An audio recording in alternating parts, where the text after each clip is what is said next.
Magandang gabi po sa bawat sa atin, sa loob ng iglesia at gayon din sa kanilang puntahanan na nanonood at nakikinig sa ating midweek service. At muli po, bago tayo ay magpatuloy sa ating pong gawain, tayo po muna ay dumulog sa Panginoon at inaanyayahan ko po kayong tumayong lahat para sa ating pong panalangin.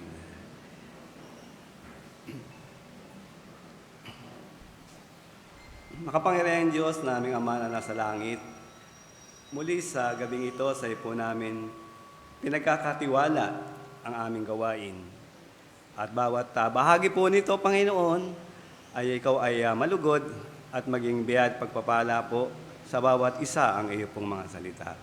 Hiniling po namin na pangunahan kami at bigyan Panginoon ng gabay, lalo na sa iyong lingkod sa paghahayag na iyong pong mga salita.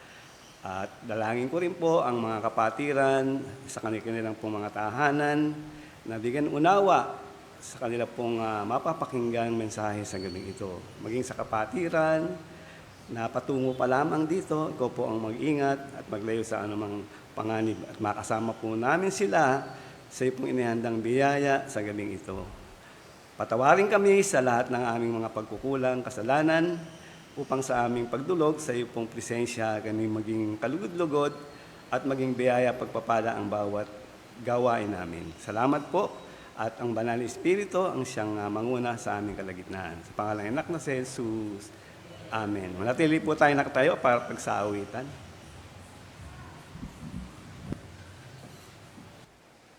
Magandang gabi sa bawat isa para sa ating unang awitin kahit nakulong. Kahit na kulong ang aming tahanan dito sa lupa, may kasiyahan pagkat sa langit may naghihintay na kaharian. Gintong lantay, ako'y may bahay na di masisira doon sa langit na walang hanggan. Walang ang hapis at laging sariwa sa piling ng Diyos na mayaman. Kahit sa buhay na ito'y mahirap, ang kaugnayan ay lusat sa walang sariling tirang iyak doon sa langit. Ako'y may lahat, ako'y may bahay na di masisira doon sa langit na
ang Diyos noon. Ngayon, sa habang panahon, ulit-ulitin ko, O Diyos, na awitin ang kahanga-hanga mong gawa. Ulit-ulitin ko, ipahayag sa'yo ang mapal na damdamin ng pag-ibig kong hain sa labis mong pagmamahal na hindi magpapagal kahit na di matumpasan sa kawalan ay sasabihin mahal kita. Pagsamba at papuri ay para sa'yo, bilang pasasalamat handog ay buhay ko. Pagsamba at papuri ay para sa'yo at hindi magsasawa. Ulit-ulitin itaas ang ngalan mo. Ulit-ulitin ko awitin sa'yo ang salamat at papuri sa aking ang mga hari, ang Diyos noon, ngayon, at sa habang panahon. Ulit-ulitin ko, O Diyos, awitin ang kahanga mong gawa.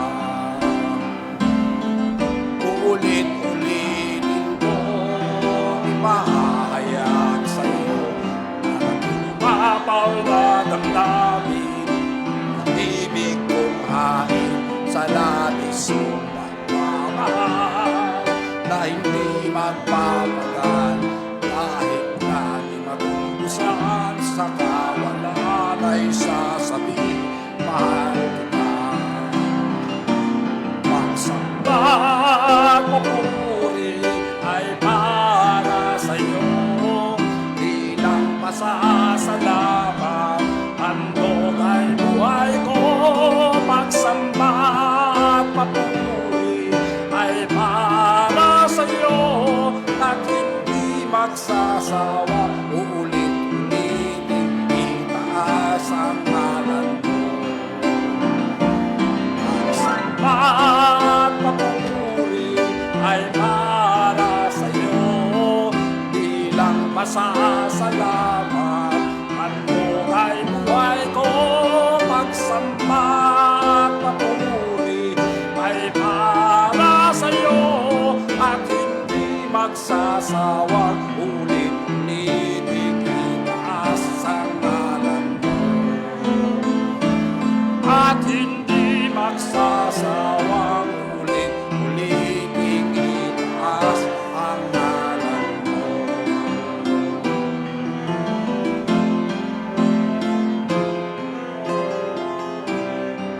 Amen.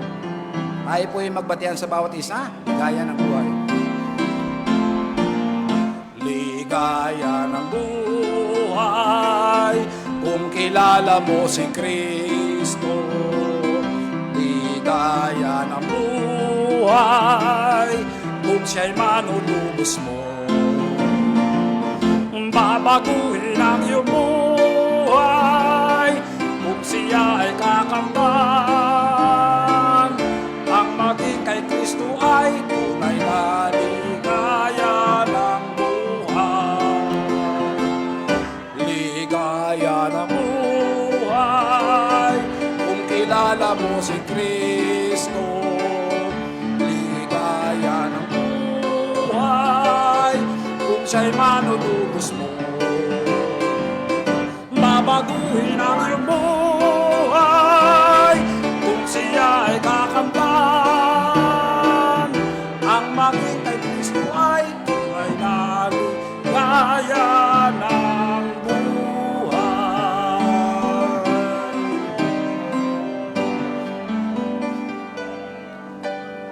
Amen. Maraming salamat po. Pwede na pong maupo ang bawat isa.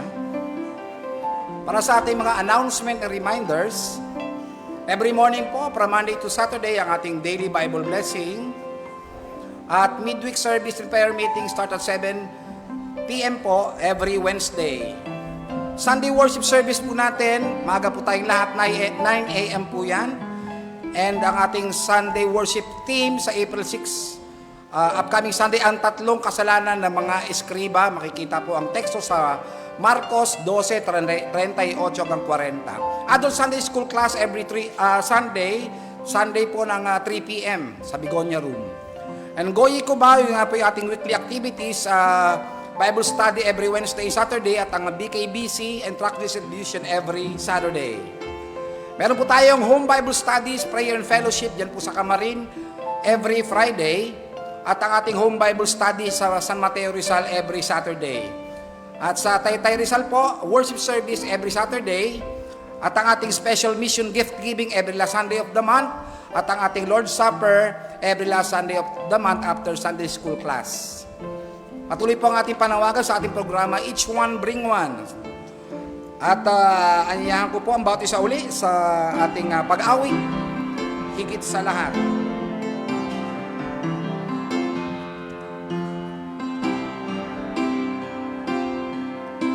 Kapag ang langit ay sadyang maulan, ang suliranin mo sa'yo'y nagpapahirap. Kung ika'y nag-alalilangan sa kanyang kapangyarihan, manalangin at ika'y pakikinggan. Simulan mo pagmasdan ang kapaligiran, mamamangtakas ang kanyang kagandahan. Mga imong nag-aawitan, Bulaklak na nagagandahan, di ba't mahal sila ng Diyos kailanman. Ngunit ang pag-ibig niya sa'yo, higit sa bawat inalya sa mundo. Ang mga halaman ay kanyang inaalagaan, lalo kanyang pakaingatan. Simulan mong pagmasdan ang kapaligiran, mamamangtakas ang kanyang kagandahan. mga imong nag-aawitan, Bulaklak na nagagandahan, di ba't mahal sila ng Diyos kailanman. Ngunit ang pag-ibig niya sa'yo, higit sa bawat inalya sa mundo. Ang halaman ay kanyang inaalagaan, lalo kanyang makaingatan. Tunay higit ang pag-ibig ni Jesus, higit sa bawat suliraning taglay mo. Lahat ng hirap at pasanin mo'y kanyang lulunasan, lagi kanyang makaingatan. Lagi kanyang makaingatan.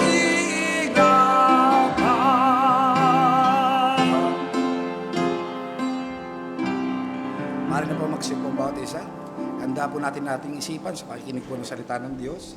Huwagin po natin si Brother Conrado Castillo. Muli po, magandang gabi sa bawat sa atin at gayon din sa kanilang pong mga tahanan.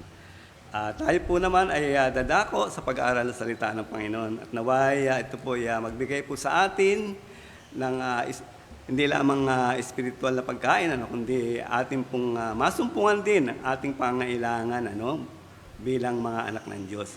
At hamon, paalala. At ating pong pag-aaralan ay patungkol po sa sabi nga ay security, no? Security.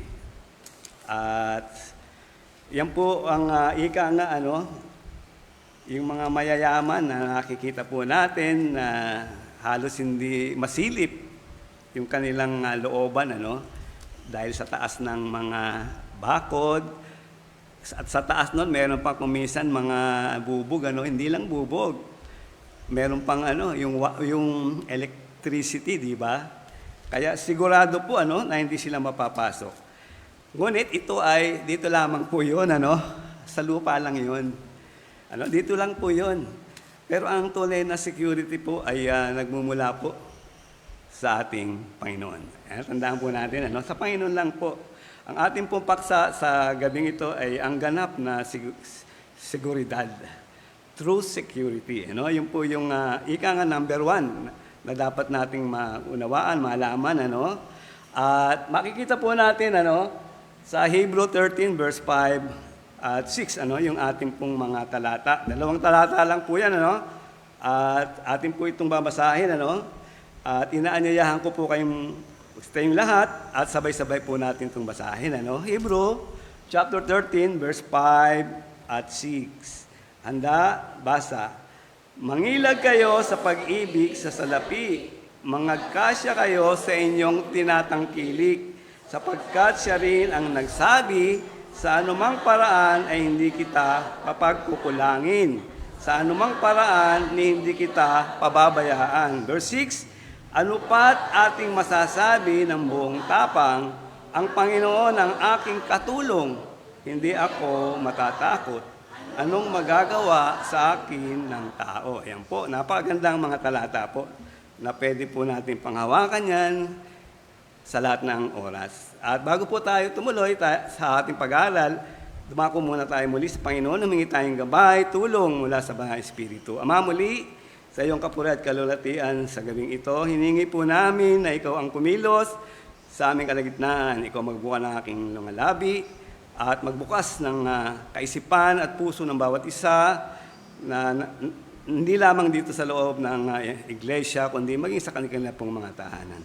Pagpalahin mong oras na aming magugugol at ikaw ang mapapurihan at maluwalhati. Sa pangalan ni Kristo Jesus, Amen. Okay, mag-isip po na po tayong lahat.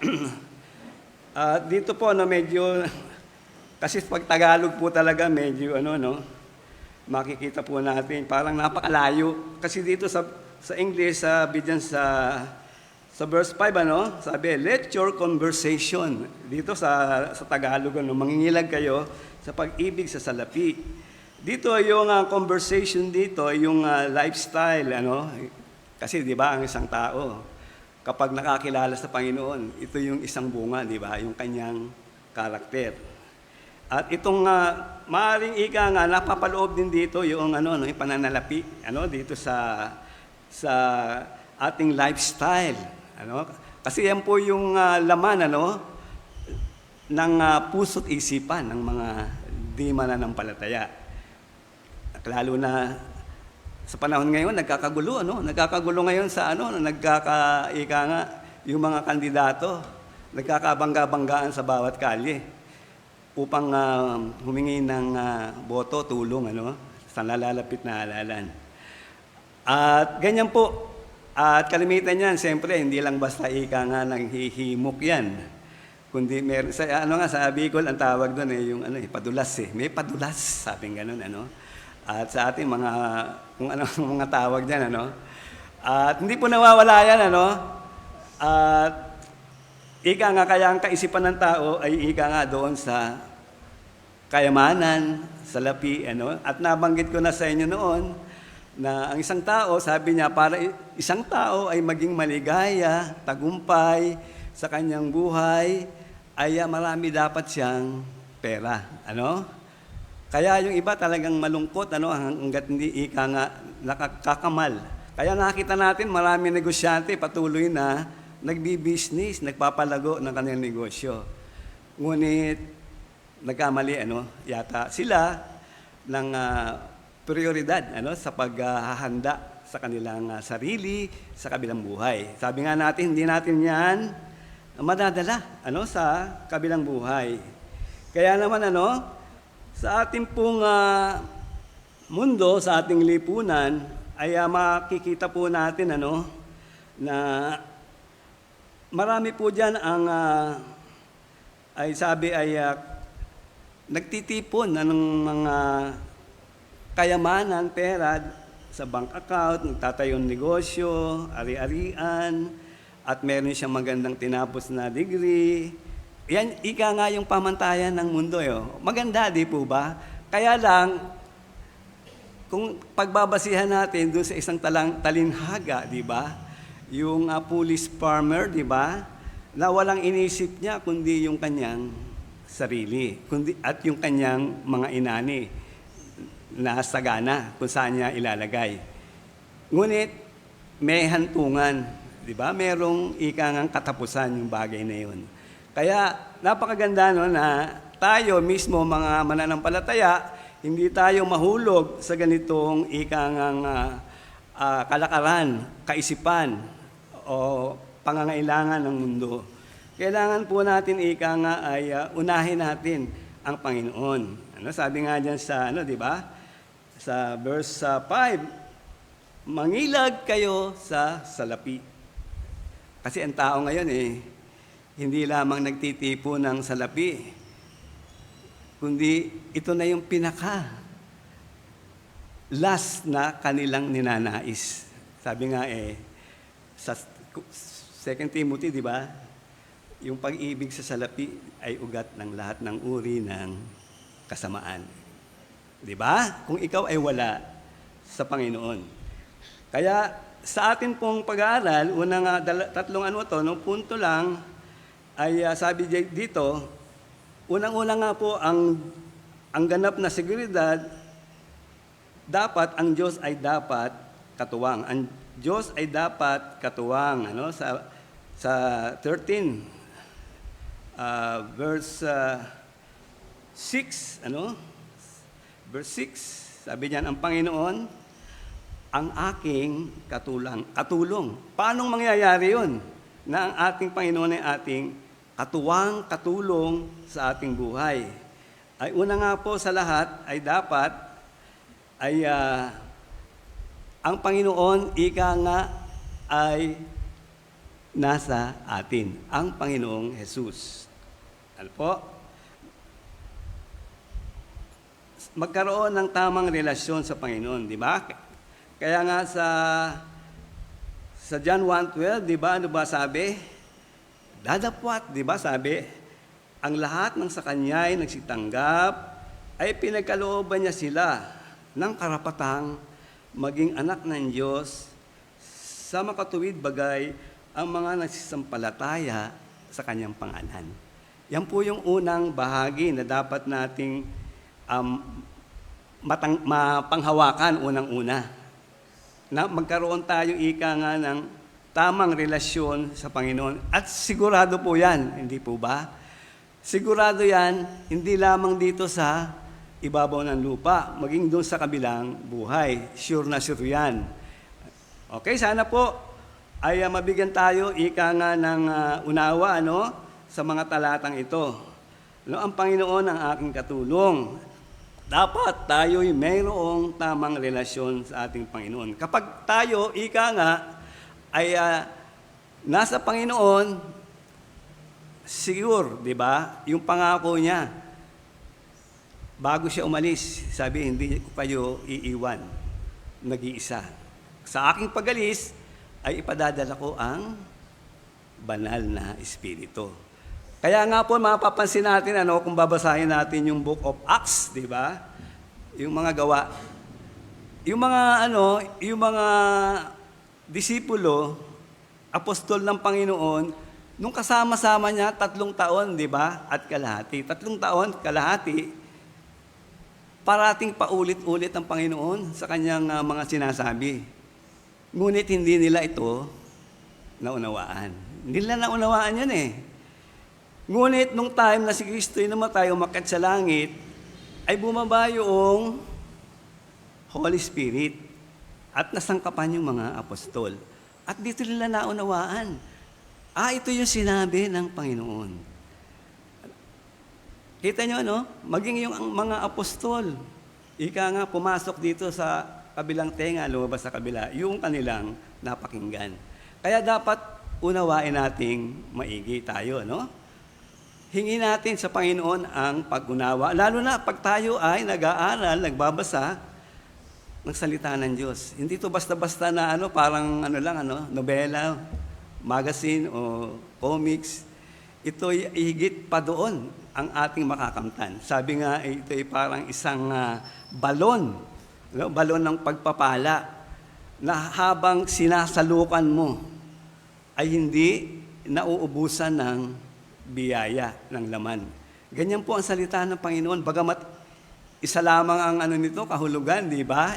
Isa lang po yung ating mababasa na katotohanan doon. Pero maraming practical na ating makukuha bilang mga mananampalataya. Kaya inuunawa dapat natin yan sa pag-aaral ng ating salita ng Panginoon. Sa bahay man, dito man, upang sa gayon, lalo tayong ay matuto, lalo tayong lumago sa kaalaman mula po sa salita ng Panginoon. Tuloy-tuloy lang po natin yan. Kailangan po natin, yung gabay, di ba? Nandiyan na yan, Espiritu. Ang kailangan lang, para matulungan tayo, magabayan, tayo ay lumakad sabi ni, sa Galatian, lumakad tayo sa Espiritu. Ano ibig sabihin ng lumakad sa Espiritu? Nandiyan na kasi ang Holy Spirit sa atin eh. At sa pamagitan ng salita ng Panginoon, katuwang yan, sa paghubog sa ating pong pananampalataya at sa ating pong paglakad bilang mga mananampalataya. Kailangan lang magpailalim tayo. Kasi kuminsan, di ba, yung mga sinasabi dito parang tinatanggihan natin eh. Minsan hindi natin kaya eh. Iniisip kagad natin eh. Pero subukan natin. Nagawin natin. Kasi sa una talaga ganun eh.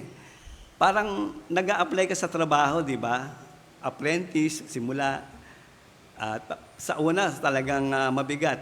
Lalo na yung mga nagko-construction bago pa lang. Nagpapala ng buhangin, ng graba, simento. Talagang pagdating ng hapon yan, masakit yung mga kamay niyan. Lalo na kapag yung nakapahinga na, kinabukasan, parang ayaw mo nang bumangon. Naranasan ko yan. Mahirap talaga. Pero kapag iyan ay tinuloy-tuloy mo, hindi lang na meron kang kinikita, kundi apektado rin yung physical na katawan mo. Lalakas ka eh. Magkakaroon ka ng kalakasan. Kaya medyo hanggang sa ngayon, ay medyo may kalakasan pa ng bahagya. At sa totoo lang, sa bahay, meron kaming kalan, pero pa rin kami, nagkakahoy pa rin kami. Bagamat kung titingnan niyo sa amin, kasi medyo maangat, mataas yung lugar namin. Yung kapatid ko doon, nagkakahoy din yun. Pag labas nung usok doon sa bintana, diretso na sa taas yun. Diretso na. Kaya ako po, nung una, wag walang kahoy, naghahanap ako ng kahoy. Lalo na yung mga magagandang kahoy, yung puno ng nung kaimito na yan, bayabas, matitigas yan eh.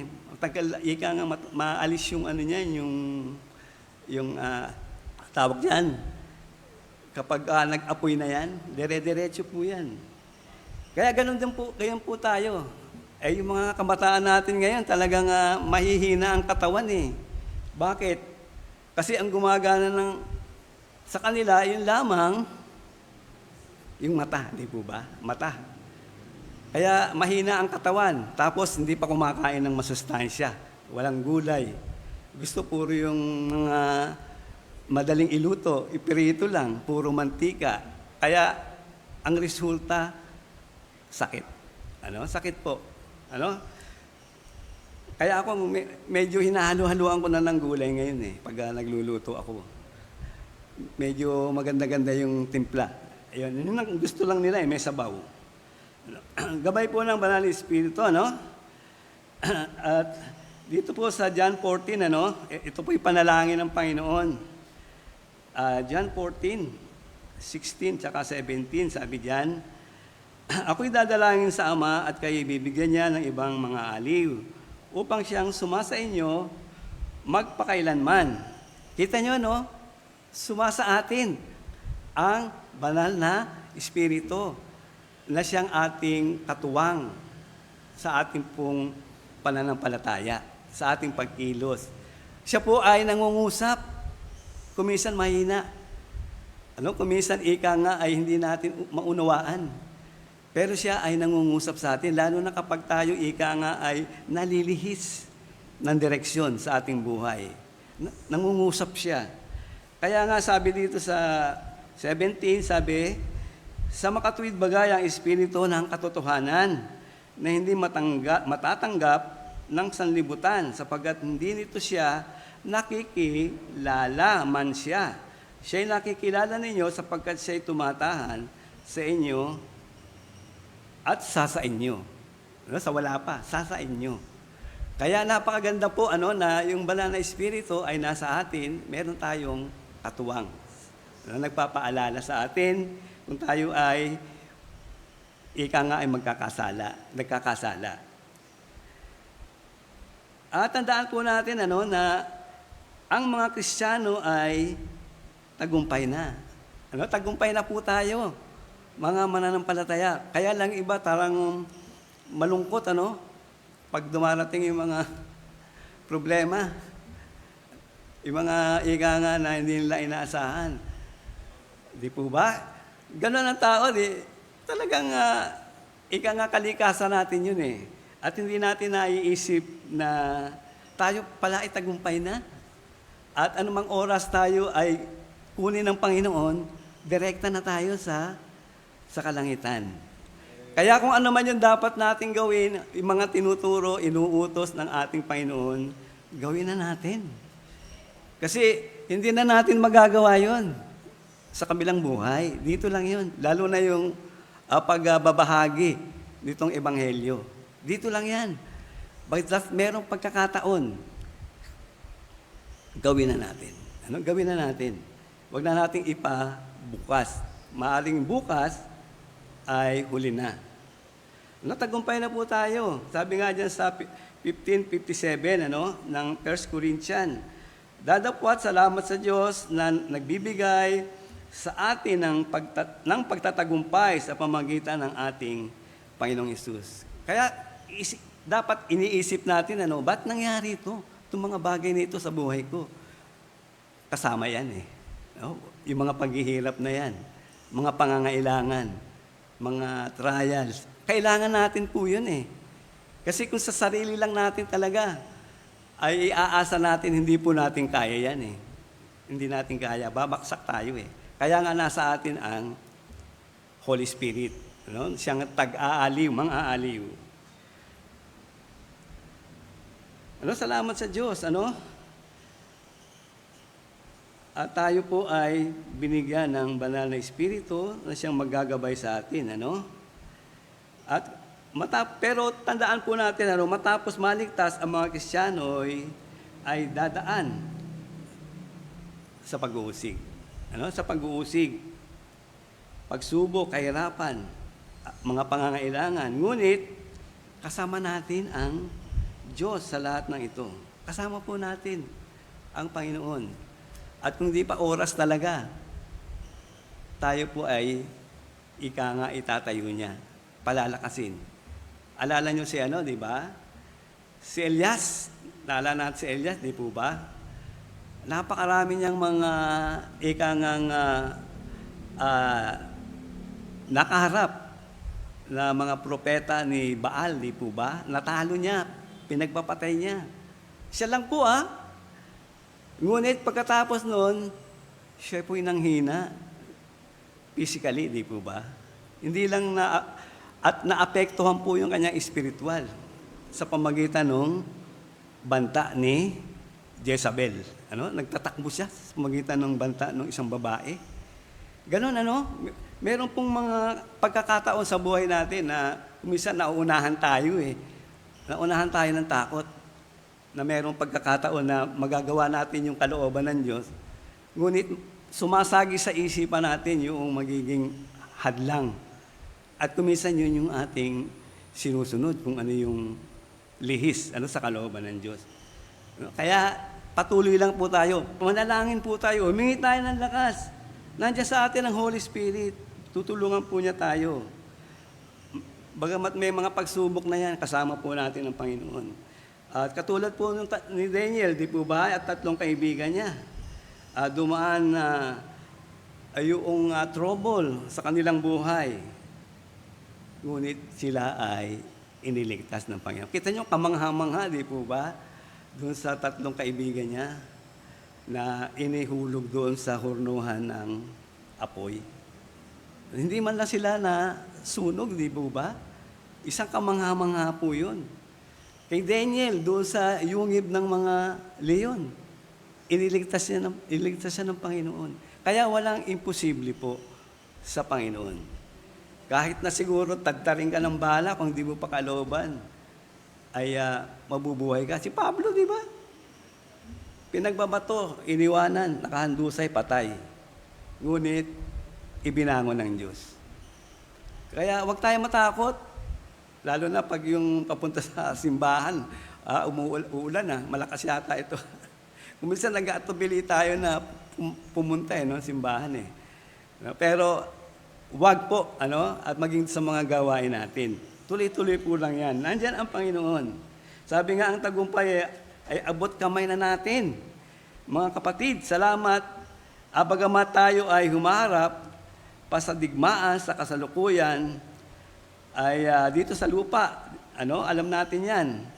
At meron tayong mga kalaban dito, di ba? Hindi lamang ang diablo, hindi lang sanlibutan. Maging ang ating sarili.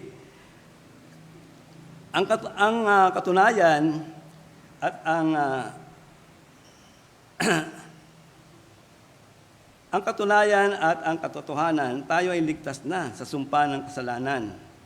At bagamat mayroong pakikipagbaka, ay doon tayo ika nga naharap sa kasalukuyan at hindi natin dapat ito ika nga ay iasa lang sa ating sarili. Humingi tayo ng tulong, gabay, sa ating pong banal na Espiritu.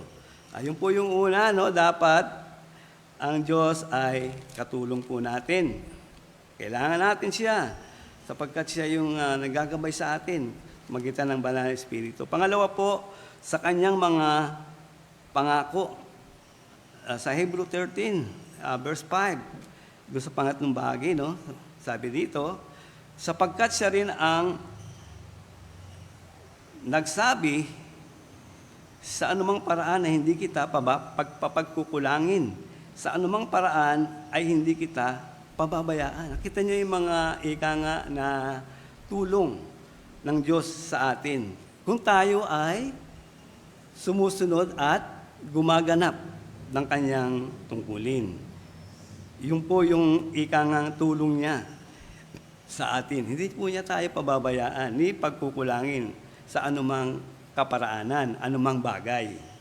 Masiyahan tayo, sabi nga, sa ating tinatangkilik, sabi diyan sa Hebrew 13 verse 5, pangalawang bahagi, sabi, mangagkasya kayo sa inyong tinatangkilik. Kasi iba talaga, lalo na ngayon, may mga tao na hindi makakain ng isang klase lang ang ulam. Hindi makakain eh. Meron nung araw, kung babalikan natin nung unang panahon, sa amin talagang yung mother ko talagang ganun sa paggasta. Kung ano yung binili ng tanghali na ulam, hanggang gabi na yun. Hahatiin yun. Tapos, bibigyan kayo pera-peraso. Kaya ako sanay ako yung yung ulam na yung malasa lang, o kaya may sabaw, okay na eh. Kaya ako matipid na totoo yan ay yung mga anak ko, meron ng ulam na ganyan na maganda. Ayaw pa. Namimili pa ng iba. Kasi may nakikita. Pagbukas ng ng rep, meron ibang makikita. Yun ang mga kabataan ngayon eh. Ano? Pero no, hindi ka pwedeng tumanggi. Basta't kung ano yung nandyan, kainin nyo. Kung ano yan. Lalo na ngayon sa panahon ngayon, talagang napakamahal ng mga bilihin. Ultimo yung mga sibuyas, kamatis na yan. Mabuti nga ngayon, yung mga sibuyas, medyo mura-mura, kamatis. Pero pagdating nga ng ilang buwan yan, tataas na naman yan. Sabi masiyahan, sa ating tinatangkilig o magkasya kayo sa inyong tinatangkilig. Ang Diyos ay hindi nagpapabaya sa lahat ng oras, sa pangangailangan, pag-iingat sa kanyang mga anak at diligtas. Sabi nga sa Matthew 5, di ba? Ano sabi niya sa Matthew 5:45? Sa pangalawang bahagi, sabi diyan, sapagkat pinasisikat niya ang araw sa mabuti, gayon din sa masasama. At nagpapaulan siya sa mga matuwid at sa mga di matuwid. Kaya mahal ng Diyos ang mga tao. Ayaw niyang mapahamak. Ayaw niyang madehado ang isa.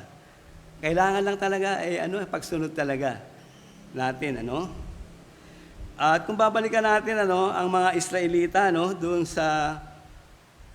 sa wilderness sa ilang nung sila ay nakalabas na sa Ehipto.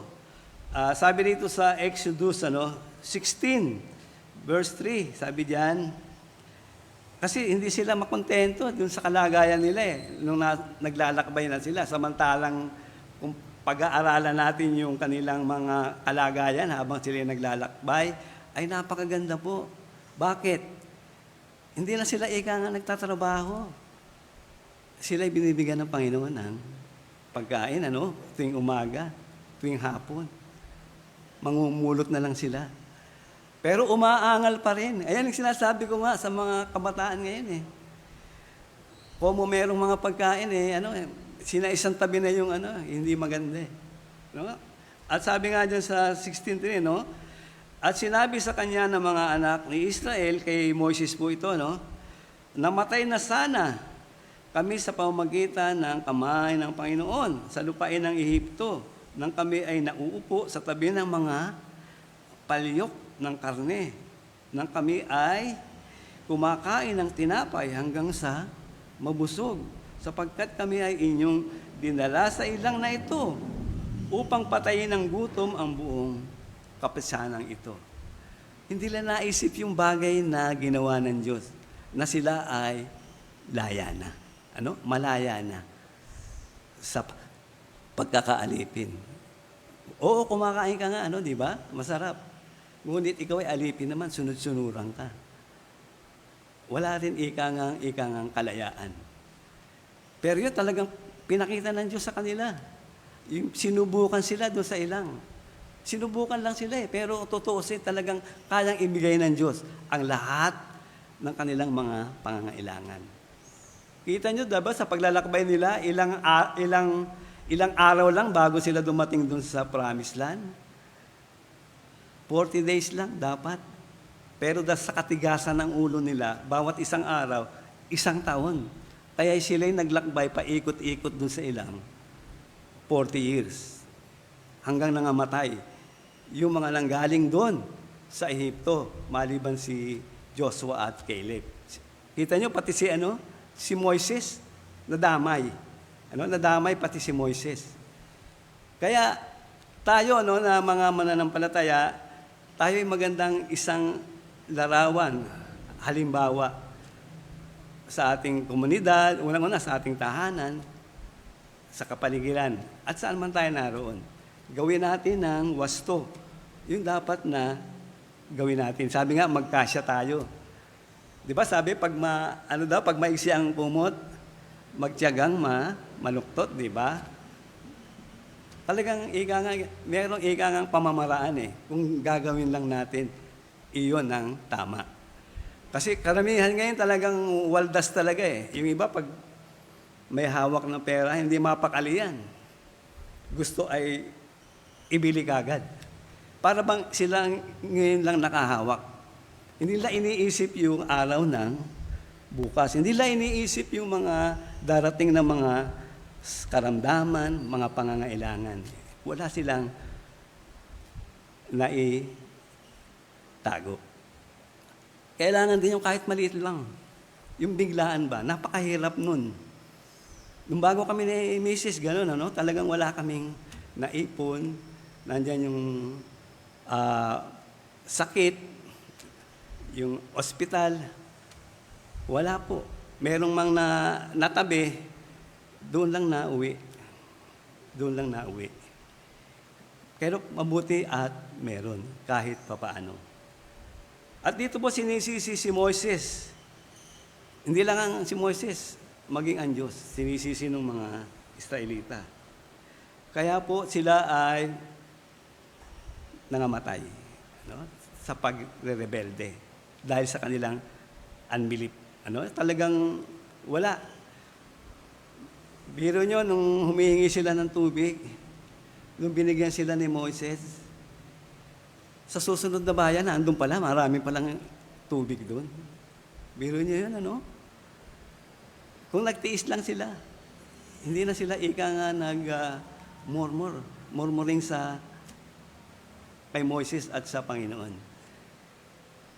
Kaya tayo, tiyaga lang tayo, tiyaga. Tiyaga lang. Habang maliit yung kinikita natin, pagkasyahin natin yan.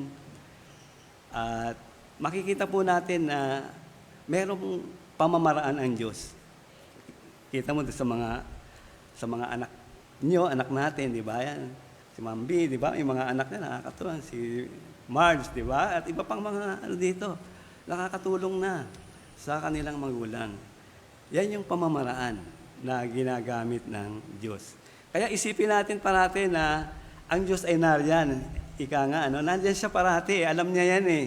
Kaya lang kuminsan hindi pa niya inilalahat-lahat eh. Inuunti-unti niya. Sinusubukan tayo. Kung tayo ay magiging matapat. Magiging matapat tayo sa ating mga tinatangkilik. Gawin po natin ang mga bagay na dapat. Sa panahon nga ng tagutom sa Israel, ayan, sabi ko nga kanina, si Elias ay hindi pinabayaan ng Diyos. Hindi po siya pinabayaan. Alam niyo ba yung ginamit ng Panginoon para kumain si Elias? Yung masibang uwak.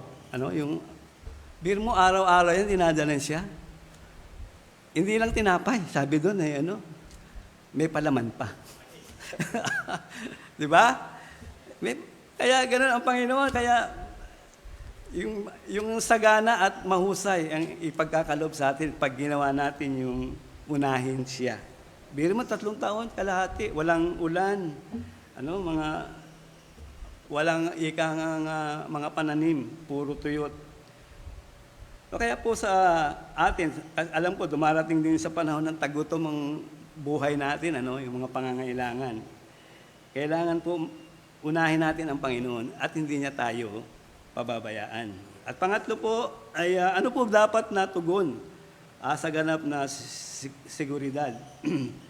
At sabi nga po dyan, sabi dyan sa verse 5 at 6, sabi dyan,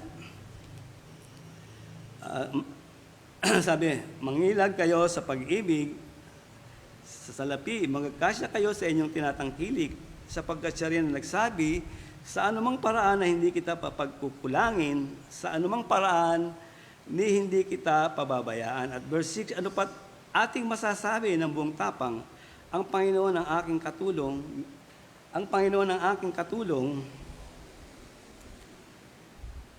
hindi ako matatakot anong magagawa sa akin ng tao. Diba? Minsan nasisindak tayo doon sa mga tao, sa ating kapaligiran. At maging yung ating mga kinikita, yung ating mga tinatangkilik, kuminsan kapos talaga. Lalo na ngayon, ang mamahal ng mga bills, di ba? Sa tubig, sa kuryente.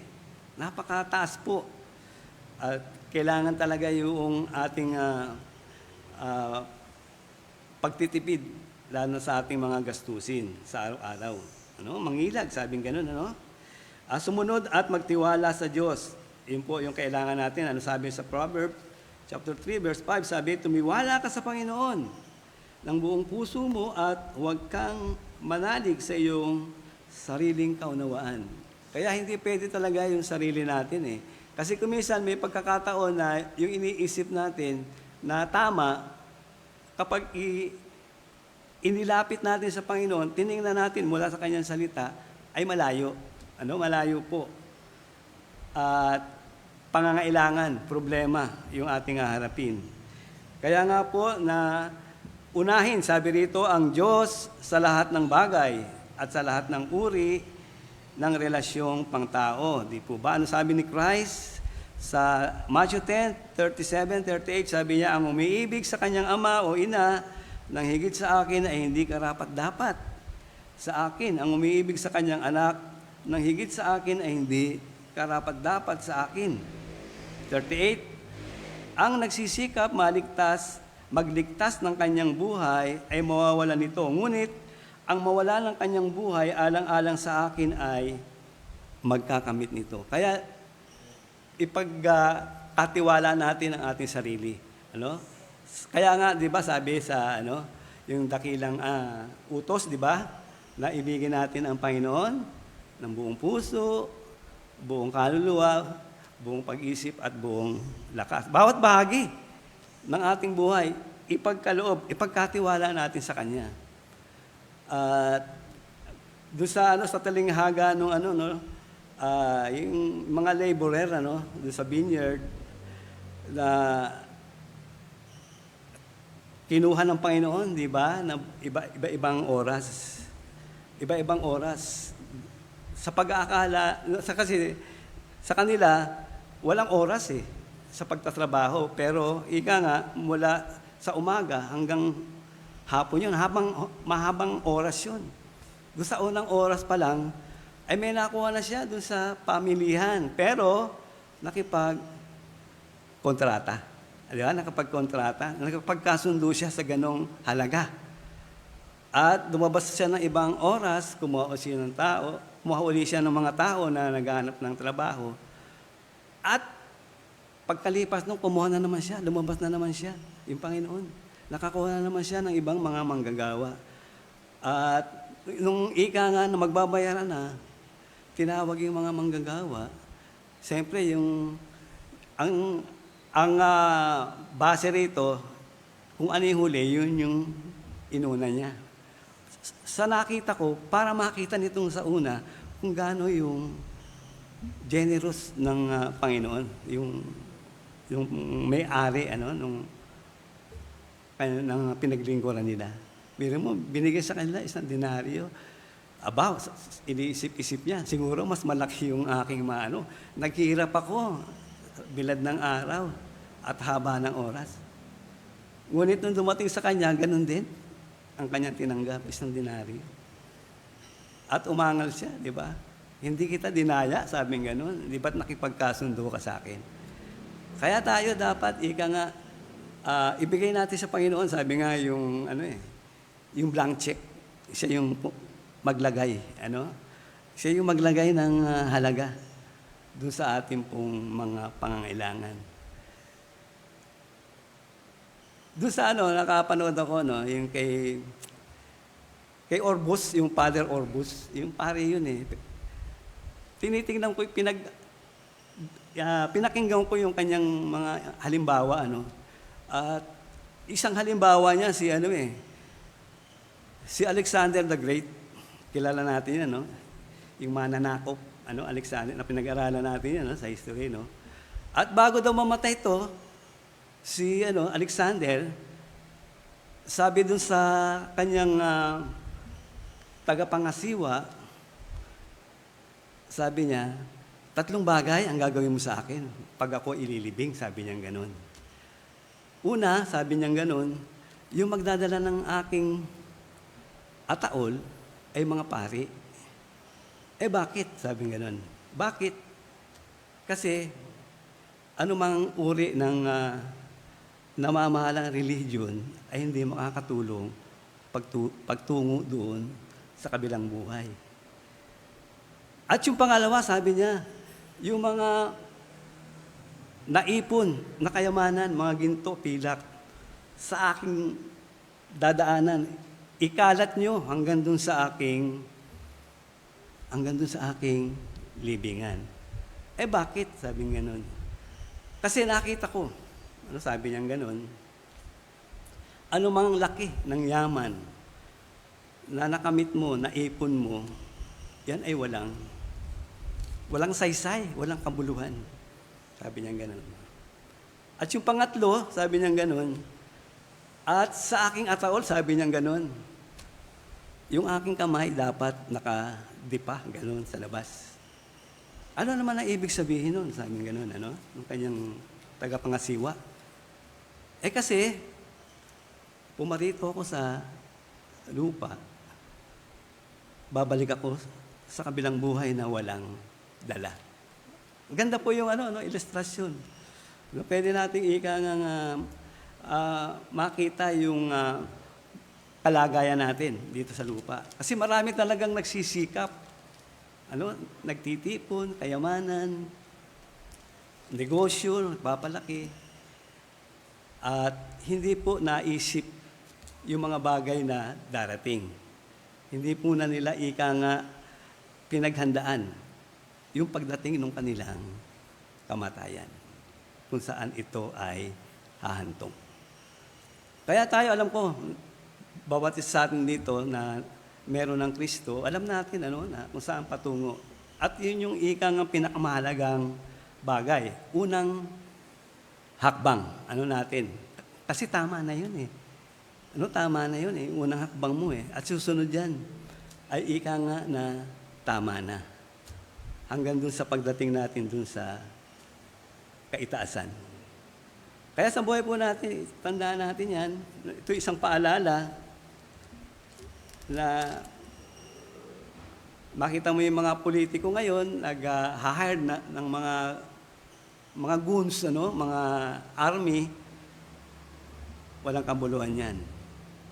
Darating yung time na ikaw na lang ang haharap sa Panginoon. Kung ano ang ginawa mo dito sa lupa. At sana tayo ganun, Kasi meron ding reckoning, di ba? Sa ating mga mananampalataya. Magbibigay sulit tayo sa Panginoon. Bagamat tayo ligtas, meron tayong pagsusulit sa harapan ng Diyos. Kaya nga napakahalaga, di ba? Yung pagbabahagi natin ng Ebanghelyo sa maraming kaluluwa. Kasi sabi, di ba, sa Ezekiel, na pag-aralan na rin natin, na kung di na tayo nakapagpaalala doon sa mga tao na mga makasalanan, ay sisingilin sa atin, sa ating dugo, doon kanilang. Hindi ko alam kung paano yun, mangyayari. Pero natitiyak ko na tayo ay merong pagsusulit sa harapan ng Diyos. At naway sa ating buhay ay maganap natin, magawa natin yung pagtitiwala sa Diyos, hindi lang sa mga sakuna, kundi higit sa lahat sa buhay na walang hanggan.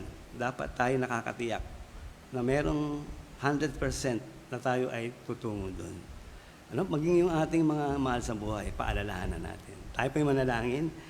Ama, muli salamat po sa iyo pong ganap na seguridad bilang iyong mga anak.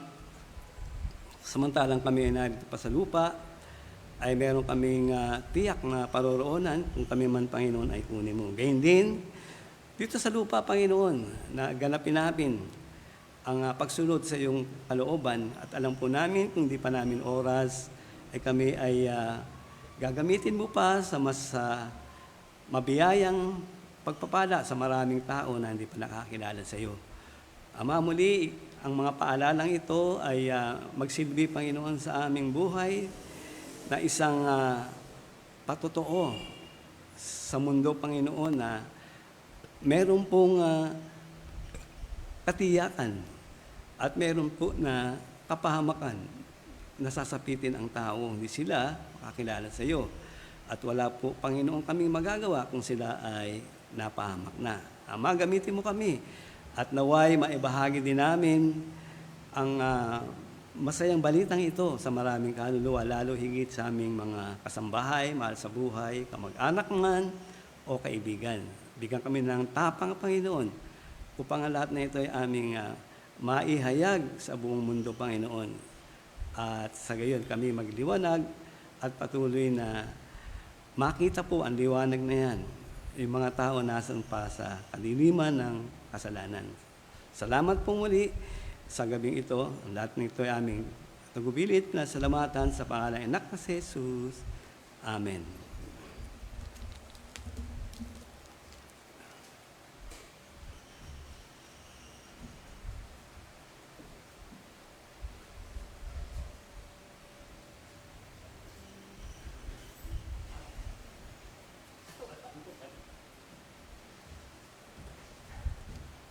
Dadako pa pala tayo sa ano po sa ating pagbibigayan, no? At dito po sa Matthew chapter 6 verse 33 and 34 ay ganito po ang sinasabi. Dadapat hanapin muna ninyo ang kanyang kaharian at ang kanyang katwiran at ang lahat ng mga bagay na ito ay pawang idaragdag sa inyo. Kaya huwag ninyong ikabalisa ang sa araw ng bukas sapagkat ang araw ng bukas ay mababalisa sa kanyang sarili.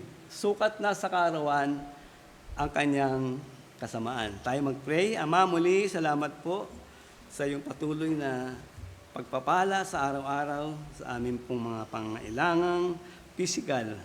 At dalahin nga po namin sa sandaling ito sa aming pagkakaloob naway ito po'y magamit patuloy una sa lahat na maihayag ang ebanghelyo ng kaligtasan sa maraming kaluluwa sa mga tao na wala pang pagkakilala sa iyo at sa gayon sila man, Panginoon, ay makatiyak magkaroon ng pag-asa ng langit.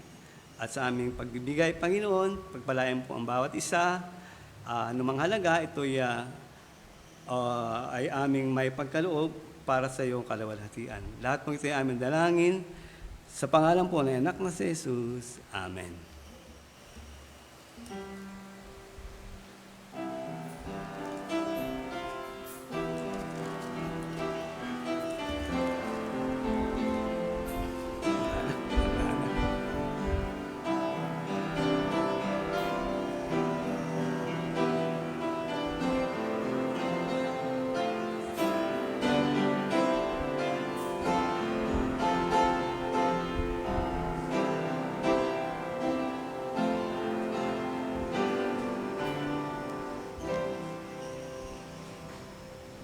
Salamat po tayo. Ama, salamat po muli sa nalikom na salapi. Salamat sa bawat isa na patuloy na kakaloob at dalayan nga po namin na patuloy pagpalain ang bawat isa sa amin. At sa gayon, Panginoon, ay maging bahagi po sa ganitong ministeryo ng pagkakaloob. At pagpalain, Panginoon, ang kanila pong hanap buhay, businessman, o anumang pinagkakakitaan, Panginoon, na kanila pong patuloy na pinagkakakitaan at dalayan nga po namin na bigyan ng patuloy na kalusugan at patuloy na kagalingan kanila pong mga pisikal na pangatawan at magawa namin na may katapatan ang aming mga tungkulin sa araw-araw. Lahat po ito ay aming tinatagubilin at pinasalamatan sa pangalan ng anak na si Jesus. Amen.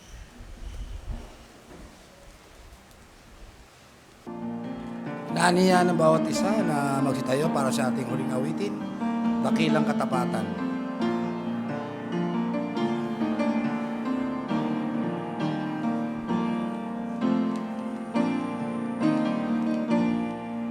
Sadyang kay buti ng ating Panginoon, Magtatapat sa habang panahon.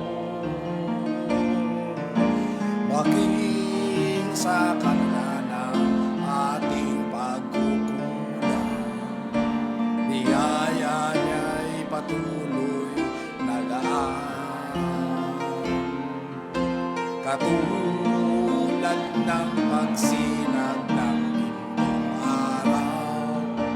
Patuloy siyang nagbibigay ng law. Kaya sa puso ko damdamin, Katapatan niya'y aking pupurihin. Dakila ka, O Diyos, tapat ka ngang tunay, magmula pa sa ugat ng aming lahi. mo'y magunaw man masa ng lagi, maging hanggang wakas nito buhay. Kaya, O Diyos, kita'y aking purihin. Sa buong mundo'y aking awitin, Dakila ang iyong katapatan. pag-ibig mo'y Walang hanggan.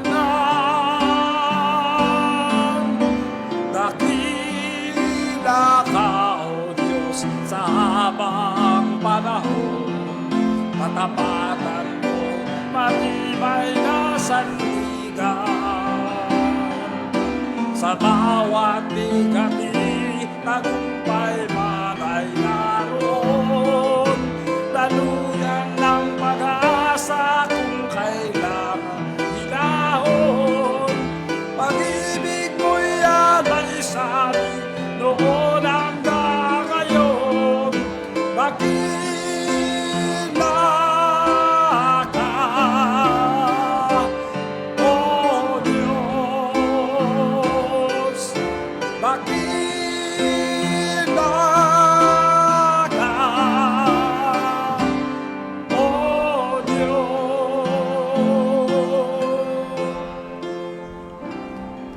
Manatili po tayo nakatayo. Tawagin po natin si Brother Conrad para sa closing prayer. Aming Amang Banal, muli salamat po sa gabing ito sa natapos po naming panambahan.